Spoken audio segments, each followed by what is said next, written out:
Hi, everybody, and welcome to From the Mezzanine. From the Mezzanine is the Broadway podcast for the Broadway fans, where we talk about all things Broadway news, Broadway grosses, and let's be honest, all of the tea and gossip that happens week to week in the Broadway stratosphere. Hello, everybody. I am your host, Lindsay Stone, and today I am joined by a very special guest, Josh. Josh, welcome to From the Mezzanine. Thank you for having me. As all of my listeners know, it is like the biggest week of all weeks. It is Tony week, guys. And so Josh is on to help us with our predictions. And he's got some great insight and it's going to be awesome. So if you may know Josh from TikTok, he's an icon. I first found out about you, Josh, from your Misery Mondays. And I related so hard. And then on top of that, I was like, wait, he's obsessed with Hairspray? He's literally me. I felt so seen. So, Josh, tell us about your connection to theater, all of it. We want to know everything. Yeah, sure. So I grew up in what was a very theater-loving family. So theater was always a really big part of my life. I grew up an hour and a half from New York City, so my parents would take me to New York a lot to go see Broadway shows. So I was very lucky from like the age of basically like 6 being exposed to Broadway. A great deal, which was awesome. And then after graduation, I moved to New York City, and I feel like my love for theater just kind of boosted from there because you're kind of like surrounded by it. And now, kind of just by nature of who I am, theater has become a lot part of like my niche on social media. So like, even though the tantrums are obviously what like gained me visibility, one of my other now big niches is theater, and just it's a lot of what I talk about, a lot of what I'm passionate about. I am obsessed with everything Broadway. So. Love that. Love that. Love that. So, growing up, what were some of your favorite shows that shaped you? So Hairspray, I mean, Obviously. obviously, which is like my favorite musical ever and like one Yeah. of the first musicals I ever saw. In the Heights, I Oh, remember being, like a really important one for me. you saw And then that on Broadway I saw that on Broadway, which with was Lynn? with the original cast. It was very Stop. cool. And then I think honestly the other one, and I don't know, this is kind of a random one, but the show that like really secured my love for musical theater was called Nice Work If You Can Get It with Okay. Broderick and Kelly O'Hara. And I think it was the first musical I saw that had like a big orchestra and classic Gershwin music and like it was like an old-timey musical comedy. Classic musical vibes, right? Yeah. So Yeah. that really made me kind of like fall in love with the form of musical theater. And then I did a lot of like community theater growing up and, like kind of the same story I feel like everyone has, but Yeah, no, I love that. And it's so unique that you were so close to New York and now it's just drawn you in and you get to enjoy it practically whenever you please. Okay, let's talk this season. Just at a glance, I need to know, let the people know like where your head is at with this season. okay, I am so overwhelmed by this season Yeah. because even in a season when this many shows open, there usually aren't this many shows of this caliber of like quality that open. So Yeah. it's kind of just like overwhelming in terms of how much like good material has been thrown at us in the last like essentially 3 months. I love this season. I think it's been a great season. I do think like because the season was so oversaturated, a lot of really good pieces of theater are kind of going to be lost in the shadow just because there's so Yes. much to choose from. Unfortunately, I know it kills me. Yeah. But for the most part, with the exception of a few shows, I really liked like almost everything I saw this season. Really? Yeah. That's great. I love that. Yeah. Were there any big snubs, Tony wise, that ripped your heart out? I would have loved to have seen more love for How to Dance in Ohio. That's where, yeah. I feel like they kind of just like ignored that show. It's an injustice. Like, truly and honestly, and like we've said on From the Mezzanine, they have to do something to honor it at the Tony Awards. And if they don't, I think it's like disrespect. Like, honestly, I do think it's Yeah, disrespectful. no, same. I like Yeah. totally agree with you. I'm trying to think. I feel like there were so many snubs because, oh my God, The Notebook. I know. I was like, I, I've heard you say time and time again on TikTok. can you just like imagine like sitting in the theater hearing like I want to go back in my days and then being like, nah, that doesn't deserve that score. Nah, nah. I Like, know. I know. And after I just saw Hell's Kitchen on Broadway. I had seen it at the Public and I just saw it last night for the first time on Broadway in preparation for this because I was like, I have to have it fresh in my mind. And we will get into the tea, but there are some choices that I just was like, the Joywoods was overlooked, period. Period. And yeah, I mean, I don't want to say Hell's Kitchen was not worthy. I'm so freaking overjoyed for them. However, we'll get into Yeah, it once we go we'll get into category by that. category. I also have a lot of opinions on Hell's Kitchen, which I do think is, for what it is, a fine show, but like, yeah. Yeah.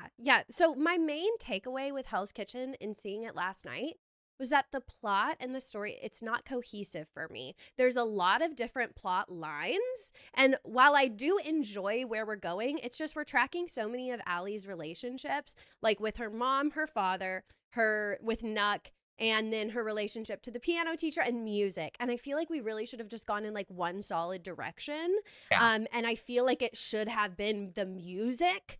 And like Alicia Keys, we all know that she's like this great, like ethereal being, right? And it was just weird for me to see it in a big Broadway theater like that. And like that just wasn't my experience when I saw it at the Public. At the Public, I left the theater and I had like a new invigorated love, and I was like, this is similar to In the Heights. It's like shining a light on this culture that, you know, you don't get to see a lot on Broadway. And while it's absolutely still doing that, oh, it's just like, we'll see how it all plays out at the Tonys. Yeah. Okay, tell us about your Tony like viewing. Like, what do you have in store? Are you going? So, okay, well, so here's the thing. When I like popped off on social media that 1 week in April, I like That hopped on one the week in April. Oh my God, yeah, like shit I happened like so fast. it happened so fast, and I hopped on the Delulu train and was like, I'm gonna be invited by Meta and CBS. Okay, that didn't happen. So I will be going home, watching it in my basement alone because I feel like I love watching the Tonys with other people, Yeah. but I feel like also like I never am like paying attention. Like I need to focus. Like I don't want anyone Focus. distracting me. I'm gonna like get my food, get my snacks, get in my PJs, sit in the basement. I'm gonna go like home because it's Father's Day weekend Yes. and just like literally enjoy by myself and then like debrief with everyone else after. That's beautiful. That is gorgeous. So, a little surprise for my listeners. I found out last night I was on the subway platform, and at 11 p.m., we had just left Hell's Kitchen. I got an email from the Tonys. Are you going? I am going to be in the media room. So I will No be way. interviewing the winners. That is so cool. Oh my God, I'm so excited excited. for you. I'm so excited for you. That's going to be amazing. I know. I'm so excited. And I'm so excited to bring FTM. And like you said, like back in April, you popped off. Like I started this major push for the podcast of just like applying to things left and right.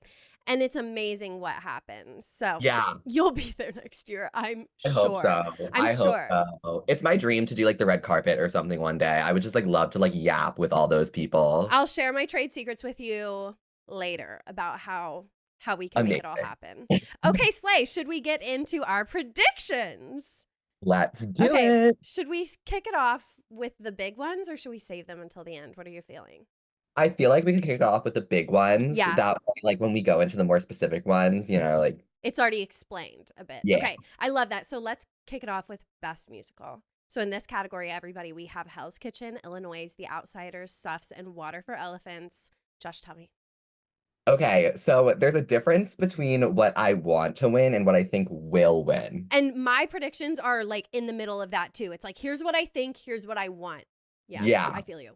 So what I think will win, just because of the pattern of the Tonys liking artsy, smaller shows that kind of are anti-commercial theater, I think it's going to be Illinois. Oh, like, okay. I would not be surprised. I liked Illinois. I enjoyed it. I thought it was great. But, what you if want. I was voting for the Tonys, The Outsiders has my vote. Okay. I hear you and I see you. And if Illinois won, I would be like, pleasant surprise. And I love that. And I actually have not seen Illinois yet. It is the only show on this list that I have not seen. But I've watched a ton of clips. I've talked to the choreographer. I'm in it. I just have not seen it myself. If that happens, I'll be happy. Outsiders, all the way, baby, for me. For sure. I need it to be Outsiders. Like before I had seen Hell's Kitchen last night, I really had it in my head like, it's going to be Hell's Kitchen. Like they got the most noms, da-da-da. But now the story just is detached for me. And for me, The Outsiders is the most well-rounded show on Broadway. And there's not one thing out of place. The set, the choreography, the lighting, the talent on stage, the music. It is I wouldn't change a hair on its head. I Right? agree.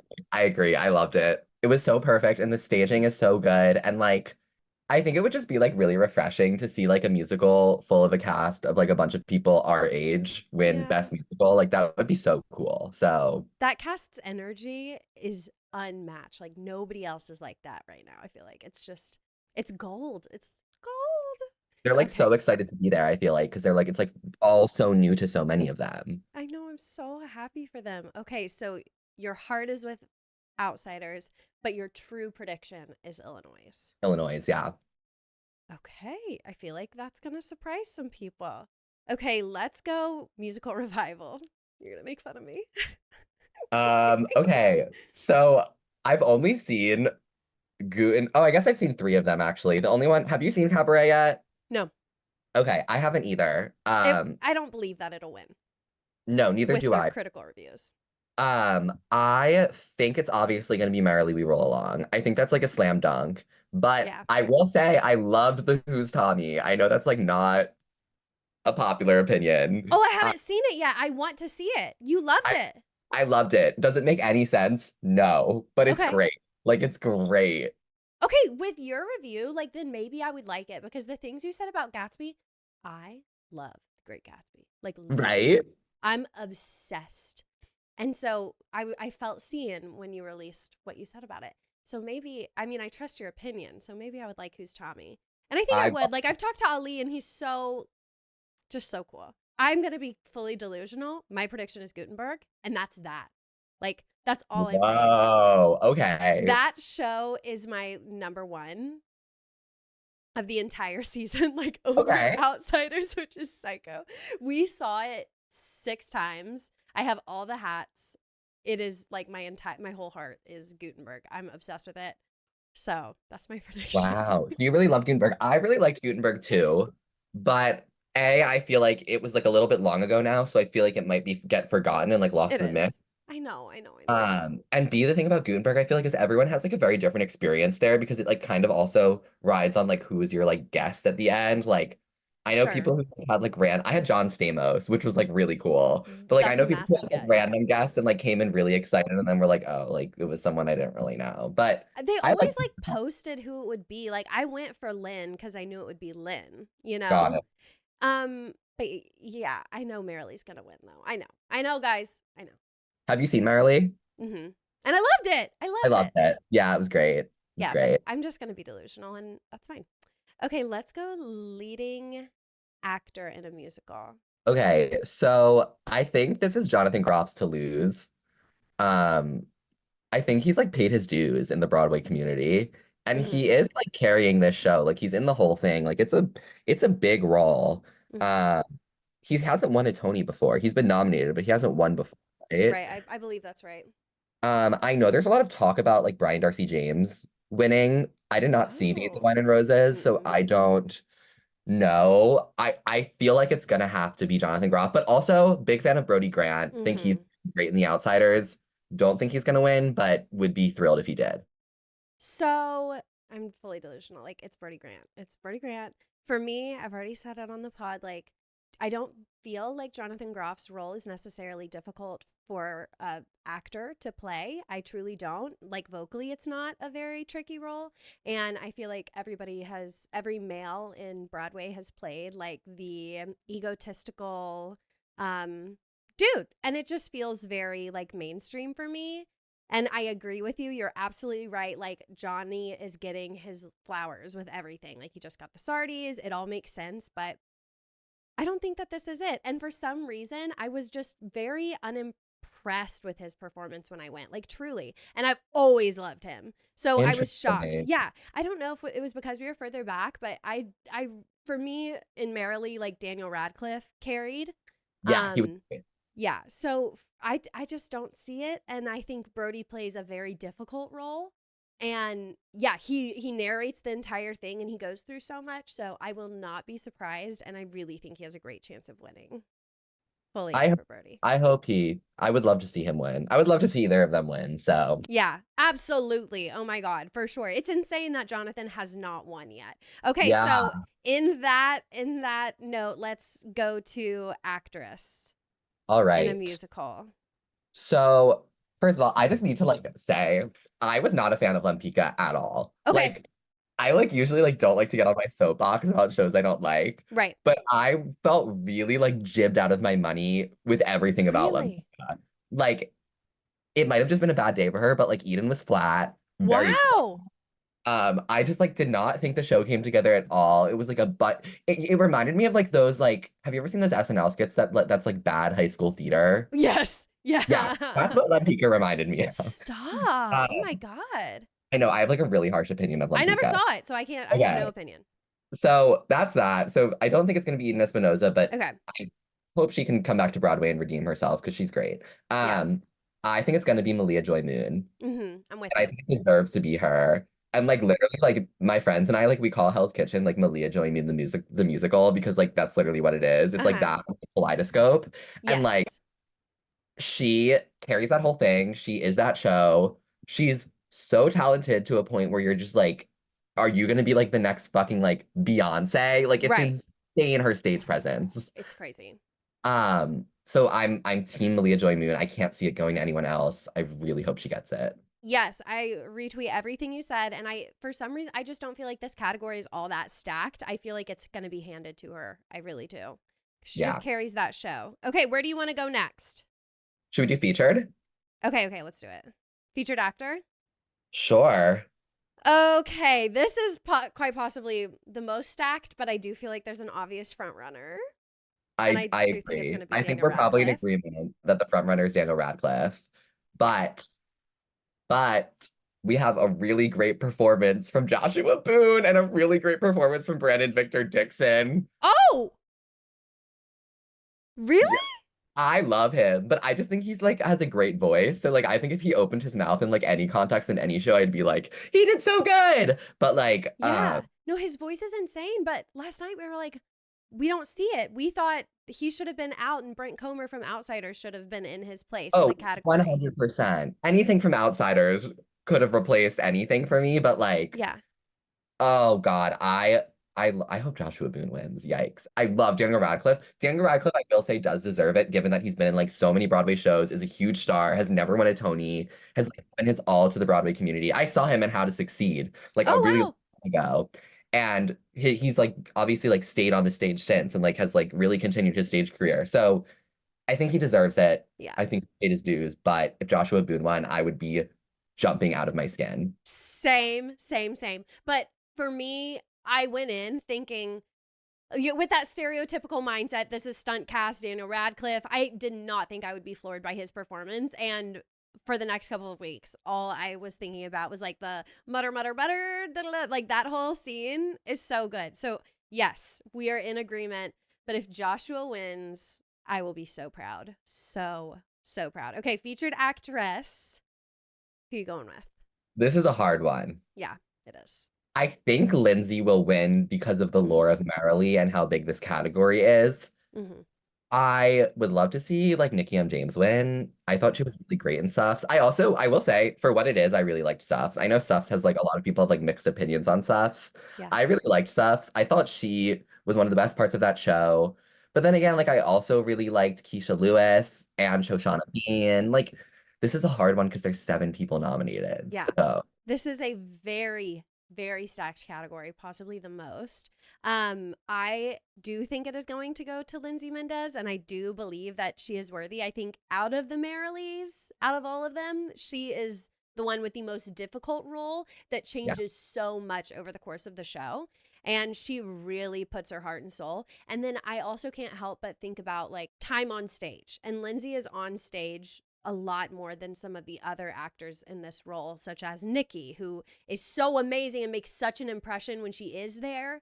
But you just kind of have to factor that in, and that you just get eyes on Lindsay a lot more in the show. right, So for she's sure. who I'm betting on is Lindsay Mendez. I agree.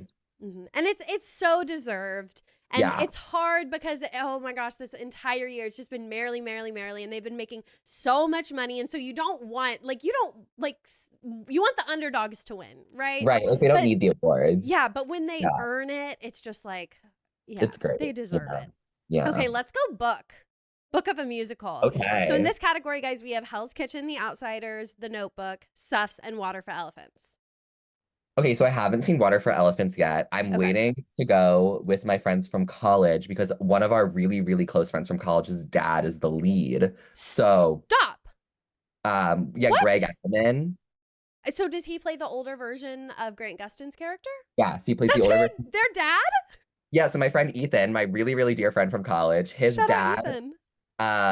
yeah, his dad plays the older version of like Jacob Jankowski or whatever the name of the character is. And then Wow. his mom is Carolee Carmello too. So like he has a stacked Broadway family. Please. But That's I know it's like crazy. insane. It's like actually insane. But I'm Ethan, we should be friends, just saying. yeah, but I'm very excited to see Water for Elephants. So I don't really have an opinion on that. But I think The Notebook had a really good book. I don't think it's gonna win because overall The Notebook hasn't gotten enough love. hmm I think Suts will win for best book. hmm I thought it was a pretty good book. So yeah, I think Suffs will take it. I am actually with you there too. I think Suffs will win, and the reason that I'm so behind Suffs is because they took this story that has not been told, and it covers so many years and so many historical. I don't know what's the word.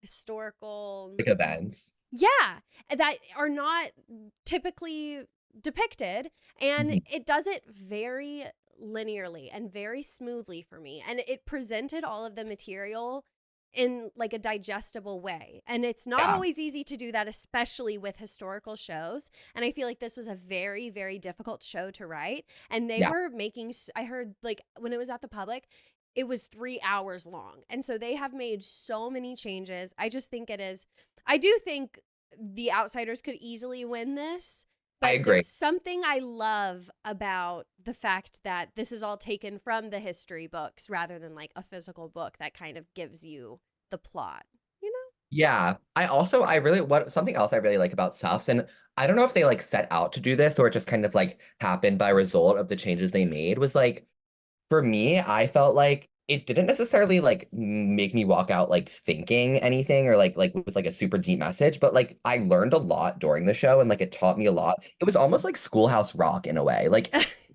it like taught me a lot and it like spewed the Yeah. facts and I like learned everything. Yeah. But in terms of like the like thought provokingness and like the meaningfulness and like is it deep? Like I don't really think it's any of that. But I think for what it is, like it's like a pretty good like Schoolhouse Rocky kind of show. I don't know if that like makes any No, sense, but absolutely. Like I said, like it presents the information in a digestible way, and you're like, okay, I yeah, learned something. And yes, yeah, of course, their message is they want you to keep marching and keep making those changes. And it does invigorate that side of you a bit. But I totally see what you're saying. But yeah, for me, the best part of Stuffs, without a doubt, was the story and the book. So I think that they're super deserving of this category. Shall we do score? oh my Now God, that we've yeah, gotten into more of the so hard. technical. Okay, we have Yeah, Days of Wine and Roses, Here Lies Love, The Outsiders, Stereophonic, and Suffs. Have you seen Stereophonic? no, but I Okay, have okay. plans to soon. Have you? I have, Is it yes. as great as everyone says it is? Ah! It was great, and I loved seeing it. I sat front row. I did Telecharge Rush. Um, it is long. Yeah, Like, holy cow, it is longer than it should be in my opinion. But it was great. And like you leave knowing fully every character on that stage. right. Um yeah, it's really interesting to me that it's as big as it is, but it's certainly a very unique show, and I totally enjoyed it. I'm glad I saw it. I'll never see it again ever. Like it is just Yeah. too long-winded. All right, what are you going with in this category? So first of all, these are all like amazing scores. Like every Mhm. single one of these is like a knock out of the park. Like insane. We had an insane year for scores. Um, I think it's gonna be Suffs. I think she deserves it.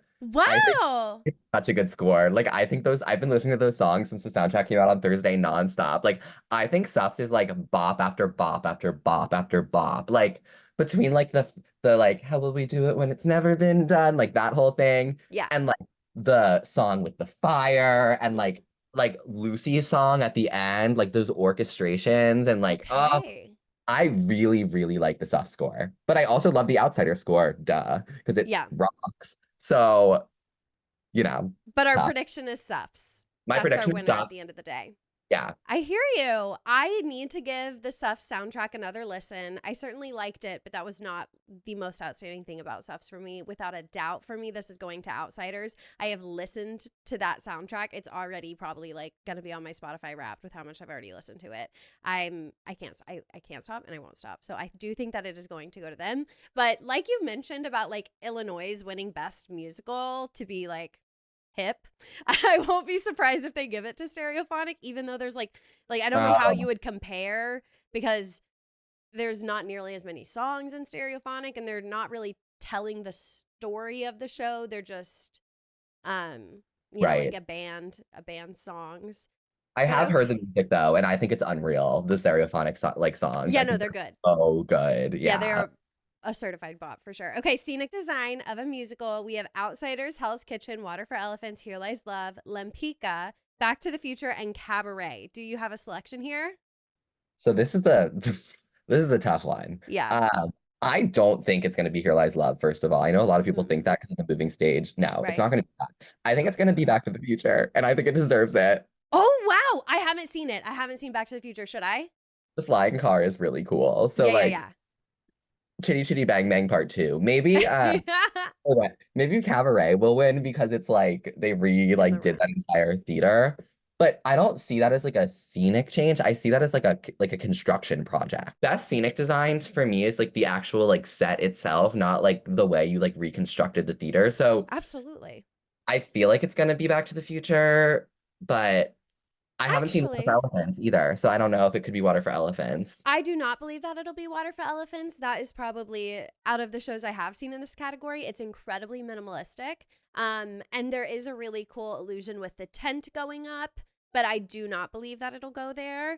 I think that what the Outsiders did with the staging and with the gravel, I think that could have backfired. I think that really could have, I think it was a choice and it was a risk. And I think it was genius. And the way that they utilized that stage with the car being the home and like and how and all of the beams that they move around, I think it's executed. Oh my God. Yeah, it's like super graceful and it just it creates the world so flawlessly. But Back to the Future was not nominated for very many things, and I certainly, that's all you hear is the technicalities of it, like that car. They were pretty amazing. The set, yeah. Okay, stellar. Let's go costumes. This is something that since I saw it the first time, I've always thought it would go Hell's Kitchen because I love how the costumes show the personalities of every single character. But we also have The Great Gatsby in this category, and that is the only thing that The Great Gatsby was nominated for, which is criminal. I agree. I think The Great Gatsby is gonna win though. I think the costumes are like really great. I'm praying. And that's what everybody was saying. They were all saying, oh my God, the costumes, this and that. And ever since I first saw it, I was like, yeah, the costumes are good. I don't know. Something about the costumes has never really like, I just can't believe that that's the only thing it was nominated for. And I know, not even like Posada or like Jeremy Jordan. I was like, damn. I really wanted Noah J. Ricketts, Nick Carraway to be nominated. He was great. He is everything, like everything. Okay, so you're going Gatsby for this though? Yeah, for sure. For sure. Okay, choreo. This is one of the toughest categories, I think, this season. Yes, it is. So, I mean, obviously Justin Peck's choreography for Illinois is unbelievable. But we have this innovative, interesting, cool choreography from the Outsiders and this use of these wooden panels and the gravel. By the way, with the gravel, did you know that if you sit in one of the first few rows, you get like pelted by the gravel? Oh yeah, pelted. It's a welcomed experience for me. I'm like, okay. I was in a box, but I like saw the pelting happen. Yeah. I was like, damn. It's so funny to watch from the box. The box is the best place to sit. I love that. The box was an interesting place to sit for the Outsiders. But Water for Elephants also, but that's not really choreography. That's like circus art. Acrobatics, yes. Oh, damn. I think it's going to be Illinois. I think I'm going to go Illinois too. But I would love to see the Outsiders win. Same. But it's so revolutionary for Illinois to be a dance musical, and the reception has been so good. And I've been doing these Broadway interviews on the street after the show. And last night I interviewed people, and I was like, "Hey guys," like they had just seen Illinois. I was like, "Do you want to do an interview?" And they look at me and they're like, "Yes." And I'm like, "Oh, you don't have to." And they were like, "Yes, we should. Yes, we do." And they were like, "We are just like so moved right now." And it was so funny. And I was like, "Okay, I definitely need to see it. I can't wait to." But Yeah, I it's won't be this category. I won't be surprised. Like Outsiders, Hell's Kitchen, or Illinois. same. Or Water for Elephants. I wouldn't be surprised if any of them took it. Yeah, for sure. The only one we're obviously leaving out is Here Lies Love. Hmm. So we're gonna say about that. Okay, what have we missed? I think What is left? Direction. Oh, okay. I can't do direction. I have no clue how to interpret that. Okay, But you go so ahead. I think it's gonna be Maria Friedman because she turned what was previously a respectfully shit musical Yeah. into a really good show. I also would love to see Danya Tamor win. She's been Like, doing a lot of press. So I yeah, feel like, she could have a good chance. But I think you have a good reason for Marilee. Like that thing yeah. flopped so fast the I mean, first Marilee was a time. bad show before. Like, and I'd seen Yeah. other productions of Marilee before this. Like, I saw that weird revival at Roundabout that they did a few years ago. Hated it. Like, this was the only production of Marilee where I'm like, damn, like you turned this piece into a good show. Like, Wow. so I hope for it's Marilee or The Outsiders. I'd be happy with either. But Absolutely. Once anything gets thrown over to Outsiders, I'm like, good choice. Good and I'm choice. gonna Any go, of the other technical ones that you feel like you could I'm not great for lighting design, sound design. Do you feel um, strongly? I feel like orchestrations could be touched on. I wouldn't be surprised if Stereophonic won orchestrations because of the way it uses instruments to like it's like a different style of music Right. and like they're using it in a different context. Mm-hmm. And so I think that might give it orchestrations, but I also would love to see. Oh wait, Suffs isn't even nominated, so whatever. I thought the Suffs orchestrations were really good. Like I Yeah. really liked the Suffs orchestrations, Yeah. and it felt very Totally. like classic Broadway to me. Yeah. Uh, I feel yeah, like it'll go to Marilee. Like that is my prediction because it is that classic, big orchestra Broadway sound. But anything in this category is really good. Okay, I can talk briefly about plays. yeah, So yeah. for me, I definitely think best play is going to go to Stereophonic. I feel like it's just like at this point, it's already setting huge, crazy. What's the word? Records. It got extended, Records. Thank like you. Yeah. 2025. Yeah. And so I think that's going to be handed to Stereophonic. Okay, fine, rightfully so. But Play Revival, this one's tricky because we have Pearly and we have Appropriate, both incredible plays. Insane. So good. Have you watched Pearly yet? I've How it seen did? both. Oh, you Uh, did? Okay. I wait. Can we talk about how good and juicy Appropriate is? Oh, I loved it. I Oh loved my it. God, I'm gonna go again before it closes. I don't even like plays that much. I have raging ADHD. I can never sit still. Appropriate, I was locked in, dude. Like, oh Yeah. my God, that was good. Okay, get this. I just have to tell you. So half of the reason I loved Appropriate so much is because Jerry Seinfeld was sitting right behind me. And so I could Oh, hear his laugh through the entire thing, and Tina Fey and Busy Phillips. oh my God. I Did they was love it? I was dying. It seemed like everybody was having an excellent time. And so that's half, I'm like, did I really enjoy the play or was I just so starstruck by everybody that was there? But I did. And then Pearly was so good in such a different way that I think when either of these win, it'll be great. But personally, I overall enjoyed the experience of Appropriate a I little love more, which is hard to Appropriate. say. And 'Cause it's so Pearly was tough great. because they're both really good shows. Mm-hmm. I loved Appropriate. Oh my God. I I'm like know. Appropriate. I need to go see it again. It Oh, was so good. It so was good. so amazing. And so then for best actress in a play, I do think it's going to be Sarah Paulson. And Oh, then 100%. um wait, is Carrie no, Carrie Young is featured for She's gonna Pearly. win. She's gonna win. Perfect. Yeah, She's gonna without a win. doubt. She's Yeah, so iconic. she's And then hilarious. I'm rooting for Leslie for actor Of in a play. course. Who Yeah. but isn't Will Brill nominated? Oh no, that's featured. They're Um all nominated from Stereophonic practically. So we've got Will Brill, Eli Gelb, and Tom Pakinka. And I think Eli Gelb out of that crew will be the one to take it home, although they're all good. Will Brill, especially, for sure. have you seen any of the people? No, I have not. Neither have I. I want to, but I would like to as well, for sure. It's just been the most insane season. And for some reason, I just can't stop seeing Outsiders. So how many times have you seen it? Tonight will be my 4th.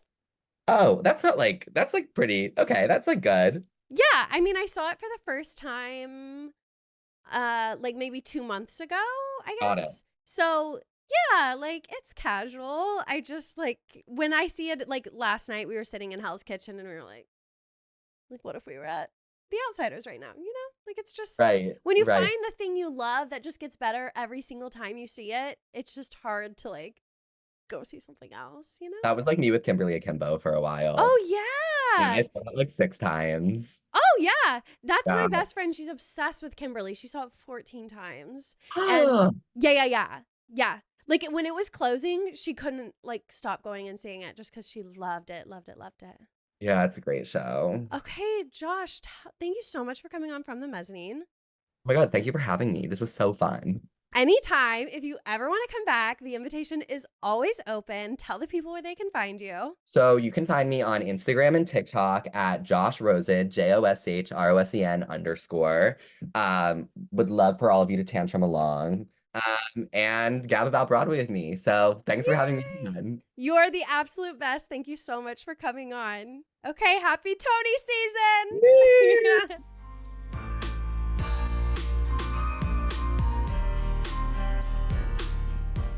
Wasn't that just so much fun with Josh making our Tony predictions? Well, the episode is not over yet. It is just you and I right now, but not for long. I went on over to the Broadway theater where The Great Gatsby is currently playing. And I did an interview with the one, the only Dariana Mullen, who is Gilda Grey currently in The Great Gatsby. And she also is the understudy for Jordan Baker and Myrtle. And she's an icon. And we had a ball together. She was so freaking fun to interview. And now you get to enjoy this wonderful interview. Like I said, if you're listening, we also videoed the interview so you can see us in the mezzanine of the Broadway theater. And we just had a ball. So without further ado, everybody, here's Dariana.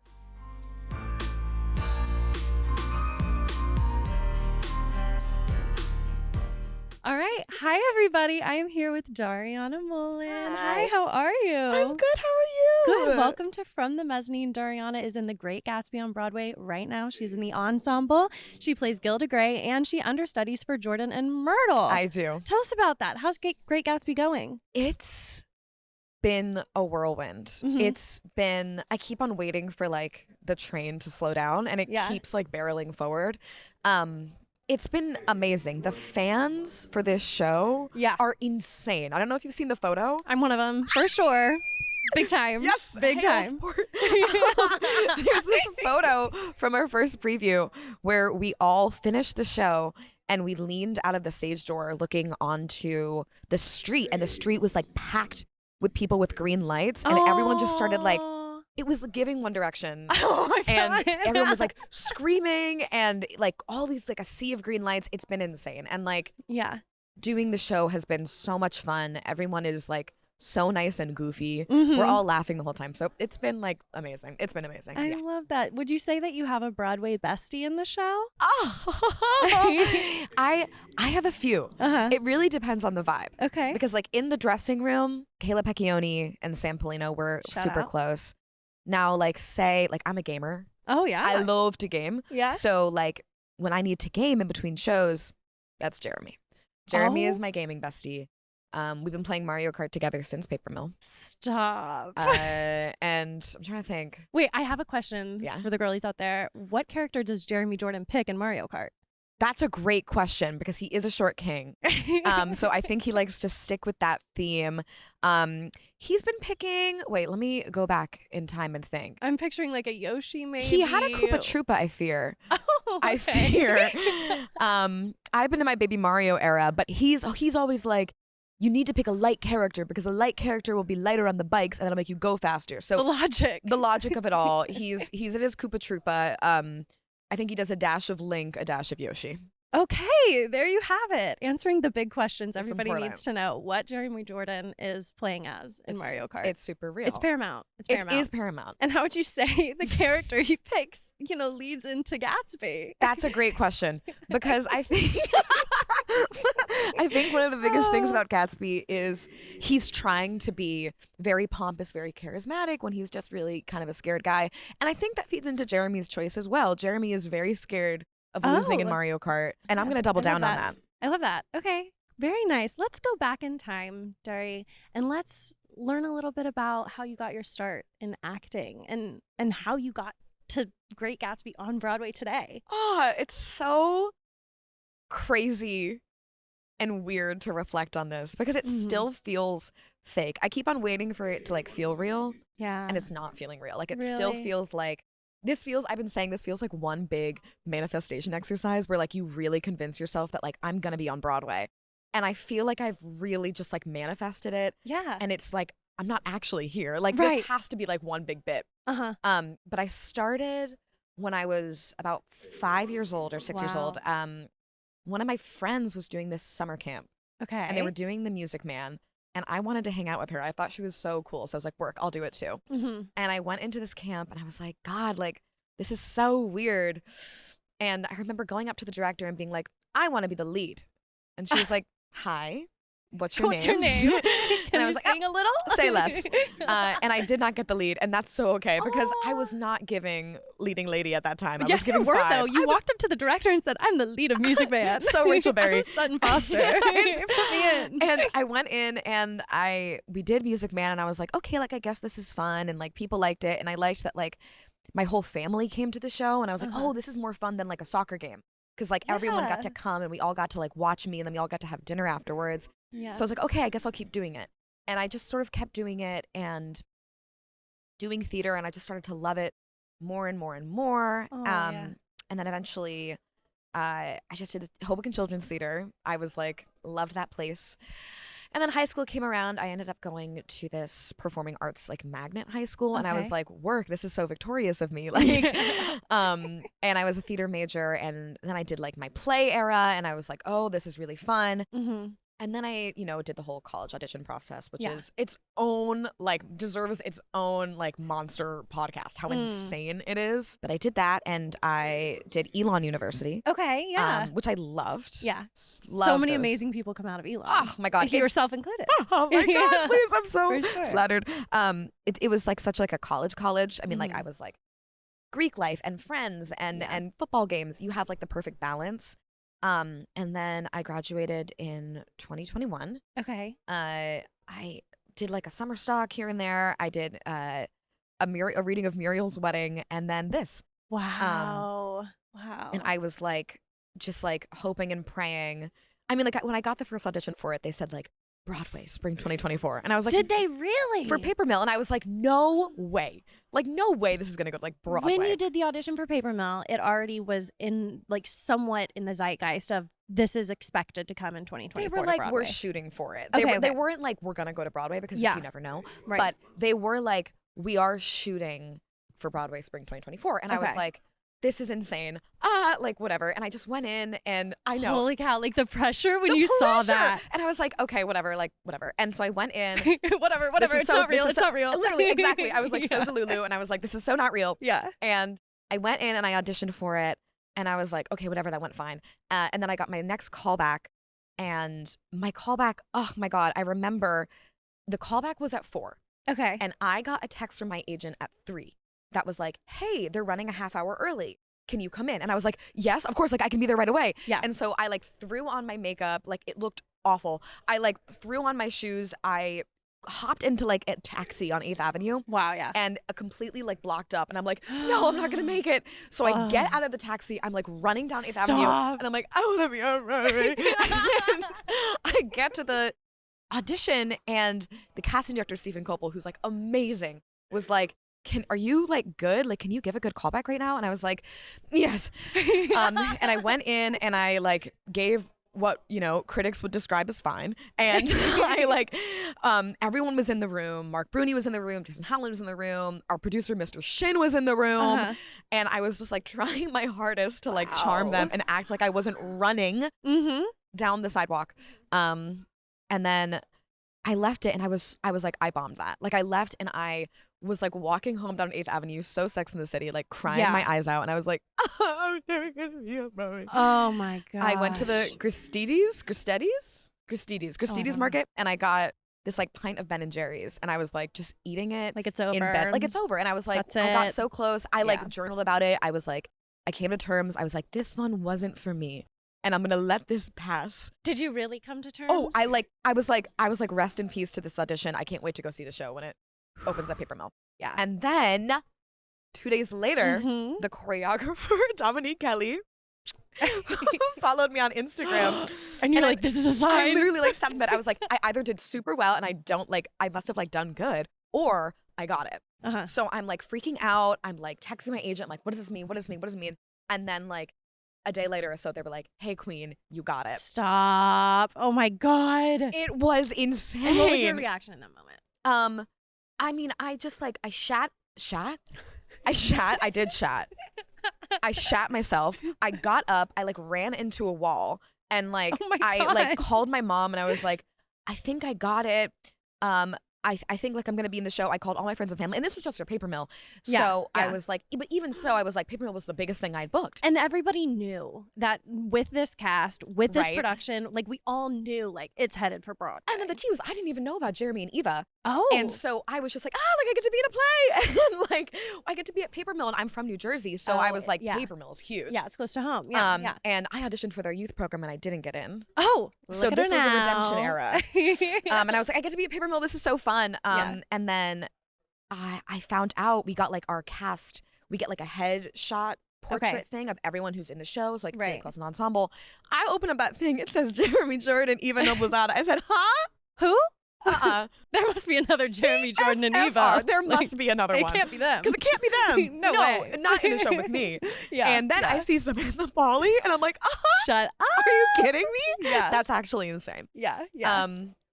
And so Paper Mill happens, paper mache, and we all is that what you'll call it? Paper mache playhouse. Okay. And we had a great quirky girl time. Yeah. And then the show closes and we don't know anything about Broadway. And I'm like, oh my God, please. Like, if anyone had ever manifested, I'm like under the full moon. I'm like, saying your please, chance. just like letting your this happen. stones. Yeah. And then bring us to Broadway. On December 22nd, I told my agent, I was like, text me before you call me with the news, because this is like the only thing I've ever wanted since I was like, just text me before you call me because I need to know like that it's coming. And I got a call from him and I see the call pop up and I'm like, I didn't get it because he would have texted me. Yeah. He's calling me to let me down easy. Yeah. So I'm like holding my phone and I'm like, it is okay. You did great at Paper Mill. Live, laugh, love, let it go. Yeah. And I pick up the phone and I'm like, hey, like, what's up? And he's like, you got it, girly pop. You're going to go to Broadway. And I immediately just like fall to my knees, freak out, FaceTime my mom. Best moment of my whole life. Other than any like opening night was FaceTime and telling my mom. Yeah. Now I did the play every night. And now she's here. And now I did the on play. Broadway and your Broadway debut. Oh my God, it's so weird. Yeah. Doesn't that feel, it feels fake. I would like agree too. Yeah. Like we're sitting here in the theater, like this is insane. Like I don't know how, and like you've looked at it your whole entire life. Like this is what I want to do. This is where I want to be. And you graduated in 2021 and you're doing the damn thing. You're here. Crazy. And you get to go on as like main characters, principal characters here and there. I need to know, opening night, what was that like to open a show on Broadway? Crazy. I will say, the first preview felt crazier because that was my first time performing like on Broadway to a Broadway. Like opening night, at least I had all of previews to like learn what it's like to have an audience in here. Okay, yeah. But opening was insane. It felt like so much more than about the show because like we had our outfits and we had like the step and repeat before and like there was like and like all those people in the press and I was like, this feels like it's not about the show really, which is great. Okay, I can see that. Yeah. Was there a lot of pressure or did it feel like let's do what we've always been doing? Opening, it was like, let's do what we all been doing. First preview, that was pressure because I was like, oh my God, like there's people here and they're here to see the show and they paid money and they paid. That's the biggest thing is like when I think about like myself, I love theater. Like my perfect night out is like going to a show by myself and like just like sitting and like living in it. So when I think about the fact that I'm doing that, I'm in it. I'm like, oh, it needs to be great because these people, this is their night out. Right. This is what they're spending, their money on. Right. And so the first preview was definitely a little more spooky ooky because I was like, oh, these people are here. These people are coming from out of town. These people are from like Lord knows where, like from across the country. And this is the show they've picked. This is their first Broadway show. Some of them. I think of like my first Broadway show, which was Priscilla, Queen of the Desert. Wait, I've never heard of that. Happy Pride. Wait, I've never even heard of that. Oh my God. Priscilla, Queen of the Desert? Mamas. Wait, I've never heard of that. It's a movie. It's a gay Fantasia. You need to go see it. It's so good. And it opened with Nick Adams on Broadway. I saw it when I was like maybe 12. And it's just like, it's a jukebox musical. Okay. And it opened and I remember seeing it and I saw Nick Adams in a bondage harness. Oh my. Performing Material Girl. And I was like, I need to do that. That's me. Needs to be me. And it is. And it is. Okay, so you get you obviously go on for Jordan and Myrtle. Yes. Walk me through like how far in advance do you get told you're going on, first of all? And then what are your steps in like preparing yourself to go on? That's a great cue because I'm figuring that out too. This is my first time being like a professional understudy. Yeah. I've never done that before. In like college, I've only done like the part. Yeah. And then when I did my last professional thing, I was in the ensemble. So like to be an understudy is like a whole different breed because you're kind of like in fight or flight. I never went on at Paper Mill. Okay. But I was like, because like Sam is a tank. Like she is that girl. Okay. And she's also like the best person ever. Like she is like, I love her. Never went on at Paper Mill, and I never thought I would. I was just like, I just got that vibe. I was like, I'm not going on. And would I just you like be relaxed. like nervous? Like, what if I get the call? Like, that's how I feel like I would be. Just like on edge. Yeah. I mean, kind of. I was like, kind of. But there was something about Sam. She was like, she was so on it. And like, I felt at Paper Mill, I was like, I feel like I'm good. Okay, and then when we came here, I was like noticing other people go on. And I was like, oh, I need to be ready to go on. And I didn't cover Myrtle at Paper Mill. Okay. I only did Jordan. And so when I came here, when I had the offer, they were like, and now you're covering Myrtle also. And I was like, oh, that's not like, that's quirky and fun. Was that a surprise? Oh, yeah. Yeah. Which is great because I love the Myrtle stuff. I think that her song is like one of the best in the show. I can see you being Myrtle so well. Like Jordan is like easy, right? Like, no, not the character, but like picturing you as Jordan is very easy. But like Myrtle? I would I want to know when you go on as Myrtle because I want to come and see. I just got fitted for my actual costumes, which is a fun thing. When I went on for Myrtle last time, I was fully wearing Sarah Chase's costumes. Really? Pinned onto me. Wow. It was that last minute. Like it was like I was pinned into her clothes. And so when you got that call to go on for her, like last minute, that was last. And then my first Jordan, Sam wasn't feeling well, and she had like, she'd like mentioned to me that she wasn't feeling well, and I had been at this point. Other understudies had gone on, so I was like, I think I might be going on, and I just found out at about 4 p.m. For a 7 p.m. show, and I was like. Something about it was very calm. I thought I'd be much more nervous, but other understudies had gone on. And I just like kind of, I don't know. I was kind of like, you're like, this is what's going on. This is my job. I'm here contractually to do this. Yeah. That's one thing that we don't talk about enough in the Broadway sphere is that this is work. And if you've worked anywhere, you know how to work on Broadway. Like I've worked in restaurants, I've worked in tanning salons, like, and the way that you handle yourself at work with professionalism there is the same way that you handle it here. So when I got that call, I was like, great, it's time to go to work. Yeah. And I figured this out. Yeah. The pressure was kind of off me. And I was like, I just need to show up and do my work and be part of this show and fit into it. And I popped my beta blocker. Yeah. And I put on that bob. Yes, you did. And I just was like, I just kind of blacked out. I hit my marks. I did what I needed to do. And it was a lot more quiet. It wasn't very like climactic. It was like you show up, you do your job so that everybody else can do their job. I mean, there's a million people you can see right now who are a part of this that aren't on stage. And I'm just like, it's not really about me. No, and that was super comforting. I was like, it's not about me. Yeah. I can just go up there and hit number 2 and hit number 4 and sing the song and go off stage. And that's good enough. I think that's such a good like perspective to have too. Cause I think about that and holy cow, like that would stress me out just to know like the opportunity is out there, you know? Yeah. That's why I'm not an actor. And that's why you are. It's funny because like as an actor, I mean, like when people would be like, you're an actor, I always thought that I had to be like this girl who was like, hi. And I'm just not that girl. Like I've never been the girl who's on all the time. I've always been like, I love to like laugh and giggle. I love to like make fun of myself. I love to play video games. I like, everyone backstage will attest to this, but like when I'm not on stage, like I'm really just playing video games by myself.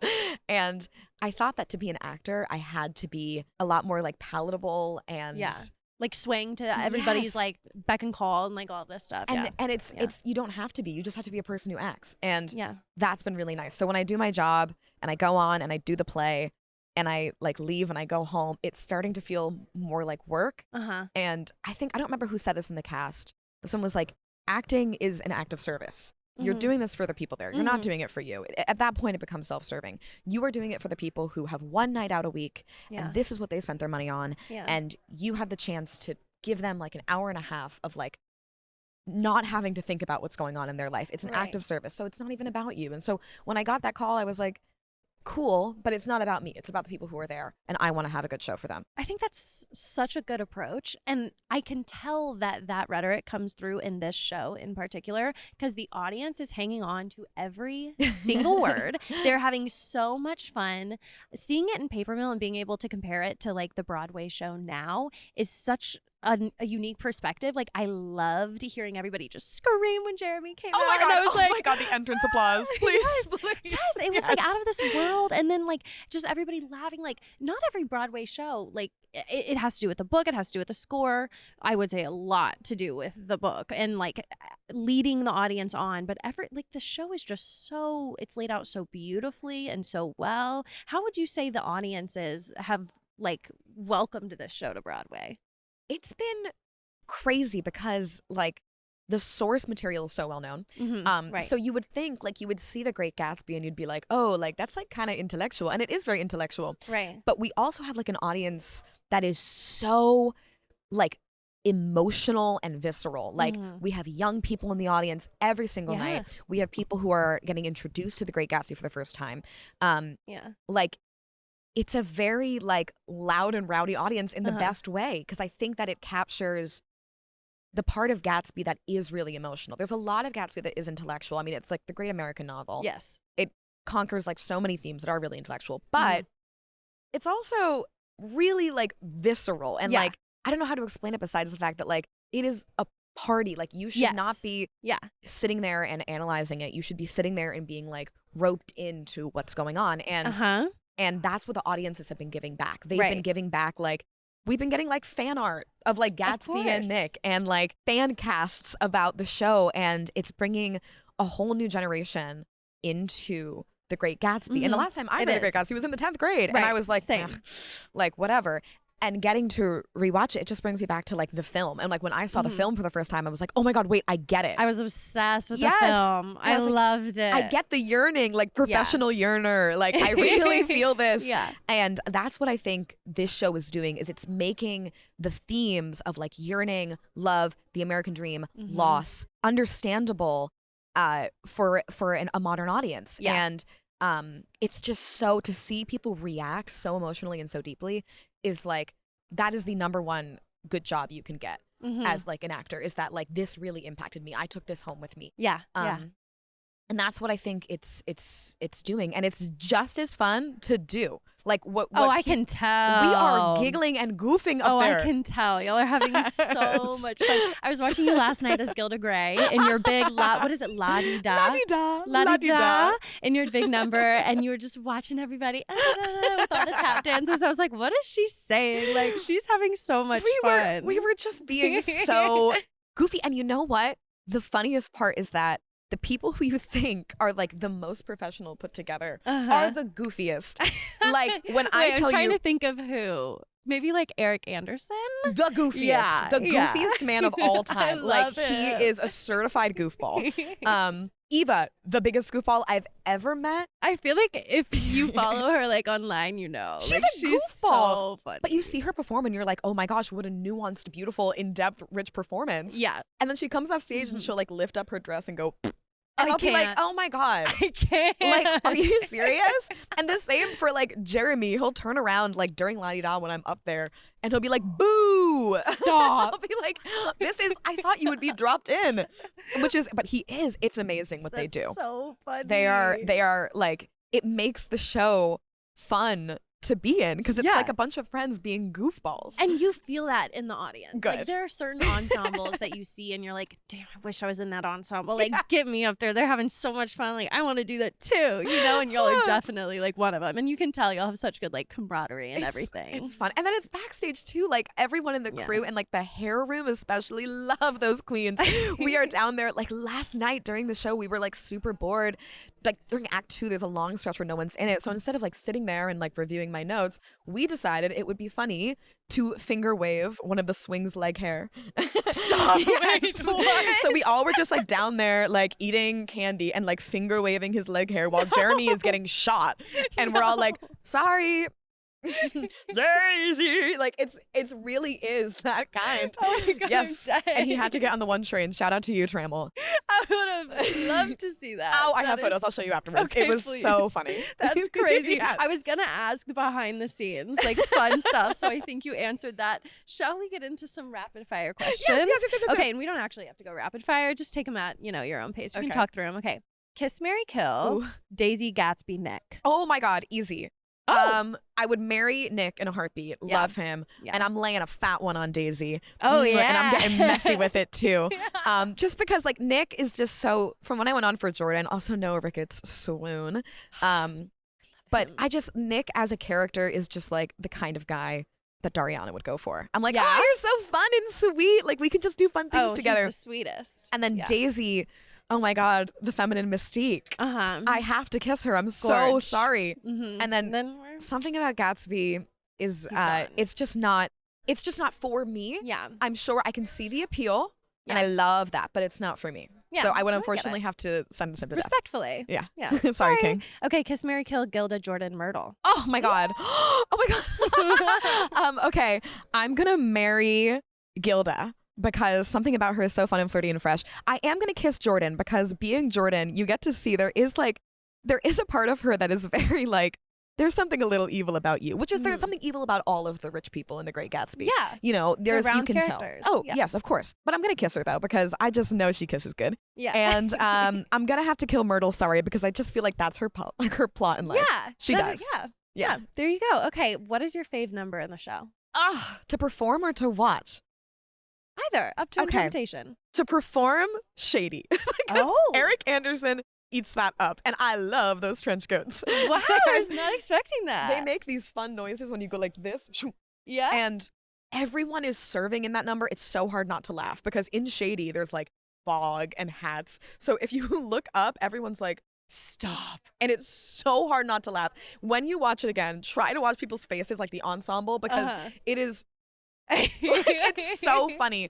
And then to watch, I love watching Eva in Better or Worse is Oof. like her performance, and maybe it's because I got to see it up close. Mhm. She is so ethereal. It's like the Mm. only word I can think of. Like, Yeah. there's something about her. She's walking, and you see her thoughts, and Oh.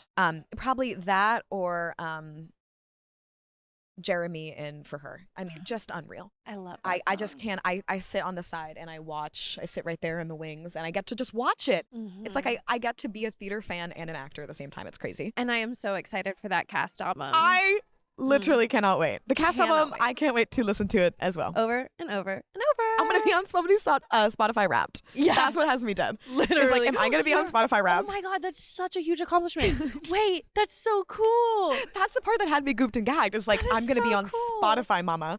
Oh my God. I know. You're going to be like so many people's top art. Oh, Stop. That's amazing. That's so exciting. Oh my gosh. I'm gonna be so dead. excited for you. Okay, let's see. What's your favorite costume in the show? You wear so many. You said trench coat. I love the trench coat. I love your costume in New Money, the green. The green, my seaweed and the costume. headdress. Yeah. Oh wait, I love that one as well. Gilda. My favorite, I don't know. I think this is gonna sound weird, but it's gonna have to be Roaring On because I just love how like slinky, sexy that number is. And when I put on the dress, I'm like naturally, I'm just like. Yeah, and you're in like a little black, Like a little sequin. black fringe number, and I have like my little bob. Yeah. And like something about that is just so sickening, and I have to pick that one. I Even feel though like it's it not sets the most the tone, extravagant. too, Yeah. you know? It's, and it puts you in the era. it puts me in the era, and it's fun, and it's flirty, and it's fresh. Yes, it is. Okay, let's see. What is your favorite role that you've ever played? It's a toss-up. The roles that I've played that I've loved the most, I love doing really in-depth work on a character, but I always walk away from like a production like of the experience that I had. And I mean, this one is like unbeatable. It's been amazing. And when I went on for Jordan, it was like one of the best days of my whole life. Like everybody in the cast, everybody like rallied around and like supported me, walked me through it. So it would have to be Jordan just because of what that day was. And my friend Carissa went on for Gilda and I got to watch her. And I got to take a bow with Eva and Jeremy, and it was so amazing. That's awesome. And then I was also Sherry in Rock of Ages right when I graduated college, which is so just many people's favorite show. Literally, like it's like you can't not have fun in that show. Right. And when I think about that show, I'm like, oh my god, that was so goofy. Yeah. So probably that Sherry or Jordan. Okay, love it. Do you have any dream roles? Dream roles. I want to originate. I've never had a dream role. I've just never like seen myself in anything. My dream is to originate, do a role, which is why Jordan has been so fun and great because I've gotten to like take stuff from the book for her. But like my dream is definitely to like originate my own role, work on it from like the ground up, like reading to Broadway. That's beautiful. That's Wow, I love that. Okay, what is your favorite musical of all time? Oh my god, Other than Great Gatsby. I love Ragtime. I love Ragtime. Oh my gosh. Ragtime goes crazy. Wow, wait. You're going to think I'm so uncultured, but No. like I literally don't know Ragtime. I know the show, but like it's not one of my go-tos. What? So You I'm kind of shook. need to pop that Okay, well. I swear to God, I just will. listen to it top to bottom. Ragtime. I love Great Comet. Okay, okay. And I'm a massive Sondheim nerd. Yeah. I love Merrily. Oh, I Merrily. love like random like passion, like random stuff. Probably Ragtime at this current moment. It shifts and it Okay. changes. I'll give it a listen, But okay? that's, oh my God, Just when for I you. tell you you're going to be gagged. Gagged. Okay, I'm ready. I am ready. Okay, let's see here. What is your go-to Broadway song to sing in the shower? Ah, Your belting song. Life of the Party, Lipa, Wild Party. Hands down, immediately.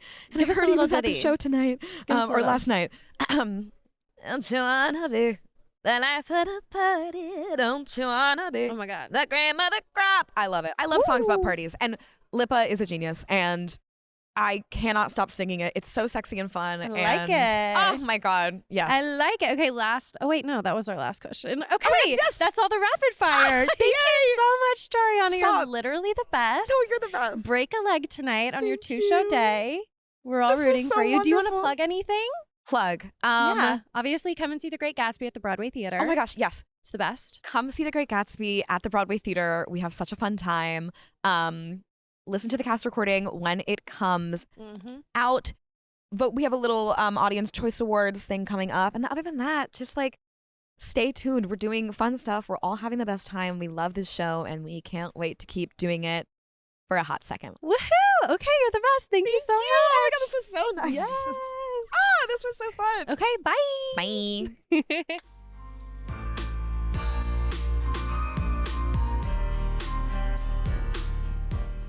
Y'all, Dariana was so amazing. I had so much fun with her. Definitely go and see The Great Gatsby. Every time I see this show, it gets better and better and better. I just love it. Okay, guys, that is all I have in store for you. Right now, when you're listening to this, I am probably feverishly preparing for the Tony Awards. And no worries, because though I will be so overwhelmed with the Tony Awards, getting everything together and preparing from the mezzanine to take on the Tonys, like, how am I even saying that? I can't believe it myself. Don't worry. I am bringing you a crazy interview. Y'all are not going to believe it. And you're going to have to wait until next week to find out who it is. But maybe I'll plant an Easter egg. They are in my favorite show on Broadway right now. Did I say too much? Tell me if I said too much, if I gave it away.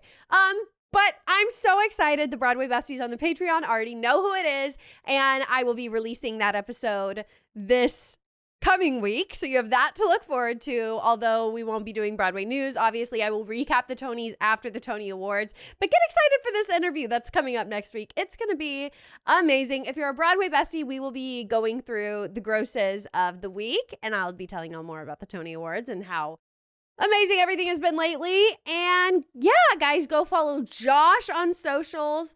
It is down in the show links below. Go find Dariana. These people are amazing. They deserve all of your praise. They're so fun.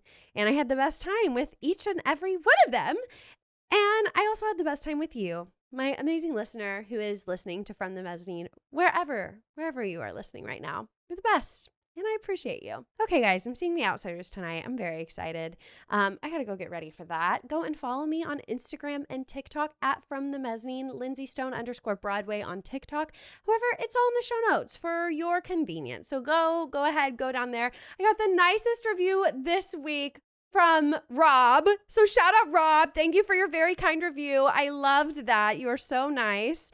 And yeah, I'm just trying to kill it out here. Thank you for seeing me and recognizing that. Go and leave me a 5-star review if you haven't already, wherever you're listening right now, especially on Apple Music. It does such amazing things for the podcast. You can also leave me a quick 5 stars on Spotify. It is super duper simple, and I love you for it. Share this episode with your theater-loving bestie because I am sure that they are going to enjoy it just as much as you are. And once again, thank you so much for listening to From the Mezzanine, and I will see you next Tuesday. Bye!